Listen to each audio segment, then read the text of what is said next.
Elle était médaillée de bronze olympique, mais depuis 12 ans, elle vivait au crochet de sa petite ville natale. Quand elle repérait les dernières baskets à la mode en vitrine, elle les réclamait aux commerçants comme si c'était son dû. Si un nouveau caissier osait lui présenter l'addition au restaurant, le patron intervenait aussitôt pour l'en empêcher. Tout remontait aux Jeux Olympiques d'Athènes, où une blessure lui avait déchiré les ligaments en pleine compétition. Malgré la douleur atroce, elle avait terminé son enchaînement de gymnastique et réussi à atterrir sur un seul pied. Cette performance héroïque avait valu au pays sa première médaille de bronze dans cette discipline. Depuis, elle était devenue l'idole de toute la ville. Les panneaux routiers proclamaient fièrement « Bienvenue dans la ville natale de Hope, médaillée de bronze olympique ». La gravité de sa blessure l'avait contrainte à mettre fin à sa carrière sportive au sommet de sa gloire. Incapable de tourner la page, elle vivait dans le souvenir de ses heures de gloire, portant chaque jour le survêtement de la cérémonie de remise des médailles. Son père, désespéré de voir sa fille s'enliser ainsi, avait contacté le gymnase local qui lui proposait un poste d'entraîneuse. Mais Hope restait sourde à toute proposition, incapable d'accepter une existence ordinaire. Un jour, elle apprit aux informations le décès de son ancien coach. Son père lui remit alors une lettre, le testament de l'entraîneur.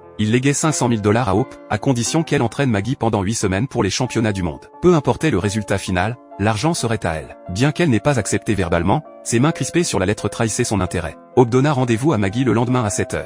Mais elle ne daigna sortir qu'à 14 h, expliquant à sa protégée que l'entraînement intensif ne servait à rien. Il suffisait de s'allonger sur les tapis et de visualiser mentalement les mouvements. Elle l'emmena s'empiffrer de malbouffe et lui prodigua même des conseils sentimentaux douteux. En réalité, Hope avait un plan machiavélique. Maggie était un prodige de la gymnastique. Si elle brillait au championnat, elle détrônerait Hope dans le cœur des habitants. En sabotant son entraînement, Hope empochait l'argent tout en préservant son statut local. 6 semaines plus tard, quand Lance, l'entraîneur national, vint évaluer les progrès de Maggie, celle-ci arborait un ventre rebondi et peinait à exécuter le moindre saut. Lance comprit immédiatement le stratagème de Hope. Il proposa à la mère de Maggie de prendre lui-même les choses en main. Hope s'interposa vivement sans ce contrat d'entraîneuse, adieu les $500 000.